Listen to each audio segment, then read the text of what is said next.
беләбездер. Безнең Трак коммуналь хуҗалыгы инде ул иң проблемалы, халыкны иң кызыксындырган өлкәләрнең берсе. Истәлдә Трак коммуналь хуҗалыгы департаменты җитәкчесе Мухтасимов Рустам Рустамович һәм инде безнең идарәче компаниялар.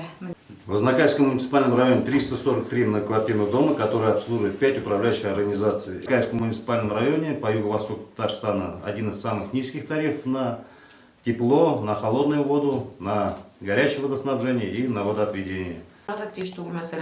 Но жителләр шул сарайларыннан бүтән чүпне чыгарып ыргыталар инде шунда. Система отопления бик эшләп бетерми. Из-за этого кешеләрнең жительләрнең жалобалары күп. Вперед у нас возникает проблема с блохами. Эти блохи поднимаются в квартиры, то есть и недовольство жителей вот из-за запаха.